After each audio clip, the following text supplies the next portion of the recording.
ماہ نبوت طلوع ہوا۔ ابرہہ عیسائی تھا۔ ساری بات سن کر اس نے کہا، مسیح کی قسم، میں تم لوگوں کے لیے اس سے اچھا گھر تعمیر کروں گا۔ اس طرح اس نے سرخ، سفید، زرد اور سیاہ پتھروں سے ایک گھر بنوایا، سونے اور چاندی سے اس کو سجایا، اس میں کئی دروازے رکھوائے، اس میں سونے کے پتھر جڑوائے، اس کے درمیان میں جواہر لگوائے، اس مکان میں ایک بڑا سیاہ یاقوت لگوایا، پردے لگوائے، وہاں خوشبوئیں سلگانے کا انتظام کیا۔ اس کی دیواروں پر اس قدر مشک ملایا جاتا تھا کہ وہ سیاہ رنگ کی ہو گئی، یہاں تک کہ جواہر بھی نظر نہیں آتے تھے۔ پھر لوگوں سے کہا، اب تمہیں بیت اللہ کا حج کرنے کے لیے مکہ جانے کی ضرورت نہیں رہی، میں نے یہیں تمہارے لیے بیت اللہ بنوا دیا ہے، لہٰذا اب تم اس کا طواف کرو۔ اس طرح کچھ قبائل کئی سال تک اس کا حج کرتے رہے، اس میں اعتکاف کرتے رہے، حج والے مناسک بھی یہیں ادا کرتے رہے۔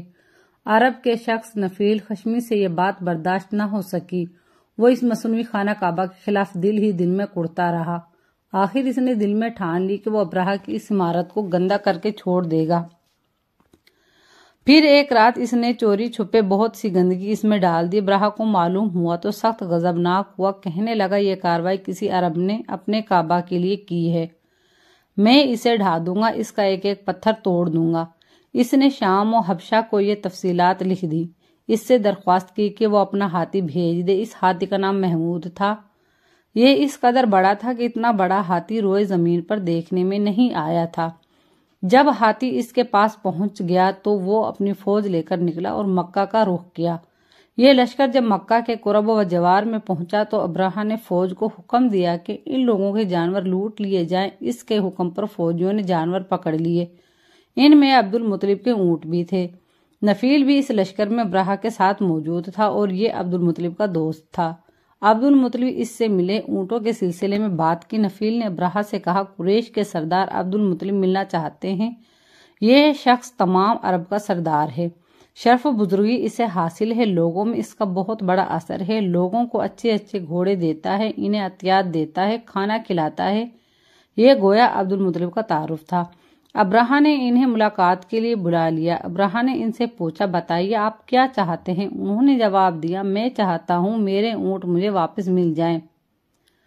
ان کی بات سن کر ابرہہ بہت حیران ہوا۔ اس نے کہا، مجھے تو بتایا گیا تھا کہ آپ عرب کے سردار ہیں، بہت عزت و بزرگی کے مالک ہیں، لیکن لگتا ہے مجھ سے غلط بیانی کی گئی ہے، کیونکہ میرا خیال تھا آپ مجھ سے بیت اللہ کے بارے میں بات کریں گے، جس کو میں گرانے آیا ہوں اور جس کے ساتھ آپ سب کی عزت وابستہ ہے، لیکن آپ نے تو سرے سے اس کی بات ہی نہیں کی اور اپنے اونٹوں کا رونا لے کر بیٹھ گئے۔ یہ کیا بات ہوئی؟ اس کی بات سن کر عبد المطلب بولے، آپ میرے اونٹ مجھے واپس دے دیں، بیت اللہ کے ساتھ جو چاہیں کریں، اس لیے کہ اس گھر کا ایک پروردگار ہے، وہ خود ہی اس کی حفاظت کرے گا، مجھے اس کے لیے فکر مند ہونے کی ضرورت نہیں۔ ان کی بات سن کر ابرہہ نے حکم دیا، ان کے اونٹ واپس دے دیے جائیں۔ جب انہیں ان کے اونٹ واپس مل گئے تو انہوں نے ان کے سموں پر چمڑے چڑھا دیے، ان پر نشان لگا دیے، انہیں قربانی کے لیے وقف کر کے حرم میں چھوڑ دیا، تاکہ پھر کوئی انہیں پکڑ لے تو حرم کا پروردگار اس پر غضبناک ہو۔ پھر عبد المطلب ہرا پہاڑ پر چڑھ گئے۔